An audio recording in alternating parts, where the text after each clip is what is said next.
کلام مقدس نئے اہدامہ میں سے رسولوں کے اعمال کی کتاب، اس کا 7واں باب، اسٹیفنس کا واز۔ پھر سردار کاہن نے کہا، کیا یہ باتیں اسی طرح پر ہیں؟ اس نے کہا، اے بھائیو اور بزرگوں سنو، خدائے ذوالجلال ہمارے باپ ابراہیم پر اس وقت ظاہر ہوا جب وہ ہاران میں بسنے سے پیشتر مسپوتامیہ میں تھے، اور اس سے کہا کہ اپنے ملک اور اپنے کنبے سے نکل کر اس ملک میں چلا جا جسے میں تجھے دکھاؤں گا۔ اس پر وہ کشتیوں کے ملک سے نکل کر ہاران میں جا بسا، اور وہاں سے اس کے باپ کے مرنے کے بعد خدا نے اس کو اس ملک میں لا کر بسا دیا جس میں تم اب بستے ہو، اور اس کو کچھ میراث بلکہ قدم رکھنے کی بھی اس میں جگہ نہ دی، مگر وعدہ کیا کہ میں یہ زمین تیرے اور تیرے بعد تیری نسل کے قبضہ میں کر دوں گا، حالانکہ اس کی اولاد نہ تھی۔ اور خدا نے یہ فرمایا کہ تیری نسل غیر ملک میں پردیسی ہوگی، وہ ان کو غلامی میں رکھیں گے اور 400 برس تک ان سے بدسلوکی کریں گے۔ پھر خدا نے کہا، جس قوم کی وہ غلامی میں رہیں گے اس کو میں سزا دوں گا، اور اس کے بعد وہ نکل کر اسی جگہ میری عبادت کریں گے۔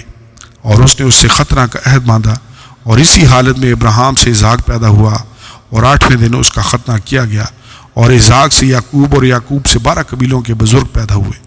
اور بزرگوں نے حسد میں آ کر یوسف کو بھیجا کہ مصر میں پہنچ جائے، مگر خدا اس کے ساتھ تھا، اور اس کی سب مصیبتوں سے اس نے اس کو چھڑایا، اور مصر کے بادشاہ فرعون کے نزدیک اس کو مقبولیت اور حکمت بخشی، اور اس نے اسے مصر اور اپنے سارے گھر کا سردار کر دیا۔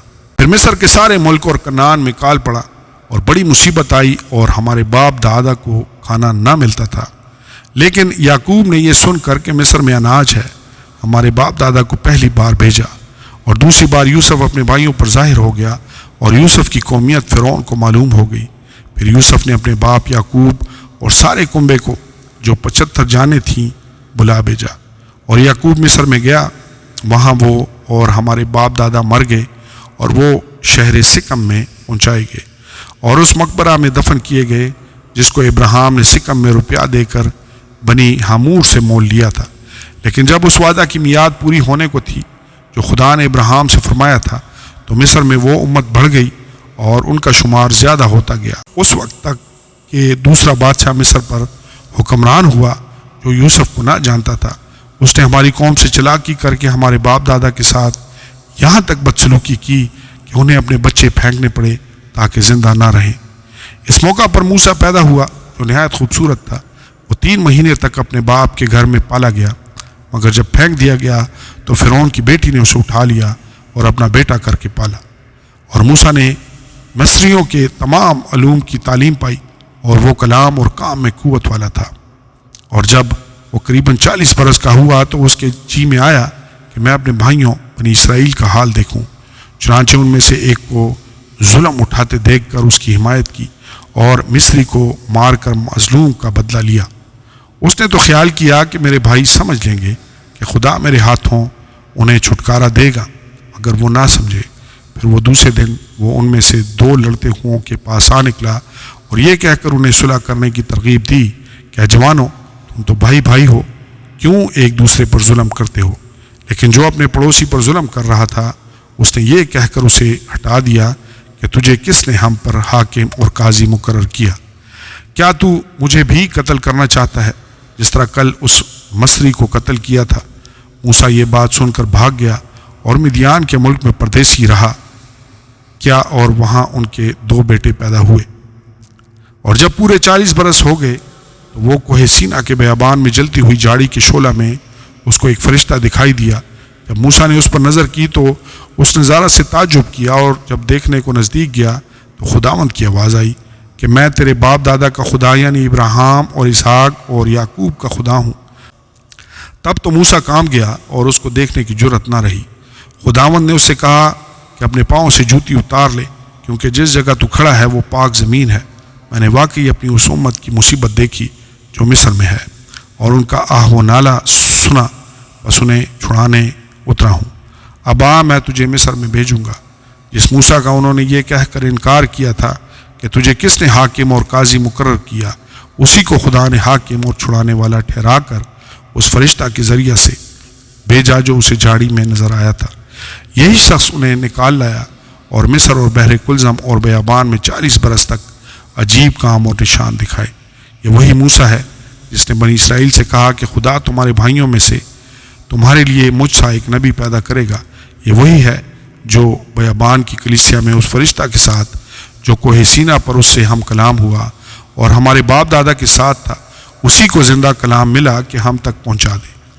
مگر ہمارے باپ دادا نے اس کے فرمانبردار ہونا نہ چاہا، بلکہ اس کو ہٹا دیا اور ان کے دل مصر کی طرف مائل ہوئے۔ اور انہوں نے ہارون سے کہا، ہمارے لیے ایسے معبود بنا جو ہمارے آگے آگے چلیں، کیونکہ یہ موسیٰ جو ہمیں ملک مصر سے نکال لایا، ہم نہیں جانتے کہ وہ کیا ہوا۔ اور ان دنوں میں انہوں نے ایک بچڑا بنایا اور اس بت کو قربانی چڑھائی اور اپنے ہاتھوں کے کاموں کی خوشی منائی۔ بس خدا نے منہ موڑ کر انہیں چھوڑ دیا کہ آسمانی فوج کو پوجیں۔ چنانچہ نبیوں کی کتاب میں لکھا ہے کہ اے اسرائیل کے گھرانے، کیا تم نے بیابان میں 40 برس مجھ کو ذبیحے اور قربانیاں گزرانی؟ بلکہ تم مولک کے خیمہ اور رفان دیوتا کے تارے کو لیے پھرتے تھے، یعنی ان مورتوں کو جنہیں تم نے سجدہ کرنے کے لیے بنایا تھا۔ پس میں تمہیں بابل کے پرے لے جا کر بساؤں گا۔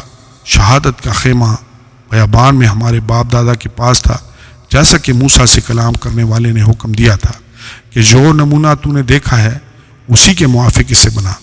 اسی خیمہ کو ہمارے باپ دادا اگلے بزرگوں سے حاصل کر کے یشوع کے ساتھ لائے، جس وقت ان قوموں کی ملکیت پر قبضہ کیا جن کو خدا نے ہمارے باپ دادا کے سامنے نکال دیا، اور وہ داؤد کے زمانہ تک رہا۔ اس پر خدا کی طرف سے فضل ہوا اور اس نے درخواست کی کہ میں یعقوب کے خدا کے واسطے مسکن تیار کروں۔ مگر سلیمان نے اس کے لیے گھر بنایا، لیکن باری تعالیٰ ہاتھ کے بنائے ہوئے گھروں میں نہیں رہتا۔ چنانچہ نبی کہتا ہے کہ خداوند فرماتا ہے، آسمان میرا تخت اور زمین میرے پاؤں تلے کی چوکی ہے، تم میرے لیے کیسا گھر بناؤ گے؟ یا میری آرام گاہ کون سی ہے؟ کیا یہ سب چیزیں میرے ہاتھ سے نہیں بنی؟ اے گردن کشو اور دل اور کان کے نامختونو، تم ہر وقت روح القدس کی مخالفت کرتے ہو، جیسے تمہارے باپ دادا کرتے تھے ویسے ہی تم بھی کرتے ہو۔ نبیوں میں سے کس کو تمہارے باپ دادا نے نہیں ستایا؟ انہوں نے تو اس راست باز کے آنے کی پیشخبری دینے والوں کو قتل کیا، اور اب تم اس کے پکڑوانے والے اور قاتل ہوئے۔ تم نے فرشتوں کی معرفت سے شریعت تو پائی پر عمل نہ کیا۔ استفنس کی سنگساری۔ جب انہوں نے یہ باتیں سنی تو جی میں جل گئے اور اس پر دانت پیسنے لگے، مگر اس نے روح القدس سے معمور ہو کر آسمان کی طرف غور سے نظر کی اور خدا کا جلال اور یسوع کو خدا کی دائنی طرف کھڑا دیکھ کر کہا، دیکھو میں آسمان کو کھلا اور ابن آدم کو خدا کی دائنی طرف کھڑا دیکھتا ہوں۔ مگر انہوں نے بڑے زور سے چلا کر اپنے کان بند کر لیے اور ایک دل ہو کر اس پر جھپٹے اور شہر سے باہر نکال کر اس کو سنسار کرنے لگے، اور گواہوں نے اپنے کپڑے ساؤل نام ایک جوان کے پاؤں کے پاس رکھ دیے۔ بس یہ استفنس کو سنسار کرتے رہے، اور وہ یہ کہہ کر دعا کرتا رہا کہ اے خداوند یسوع، میری روح کو قبول کر۔ پھر اس نے گھٹنے ٹیک کر بڑی آواز سے پکار کر کہ اے خداوند، یہ گناہ ان کے ذمہ نہ لگا، اور یہ کہہ کر سو گیا۔ آمین اور آمین۔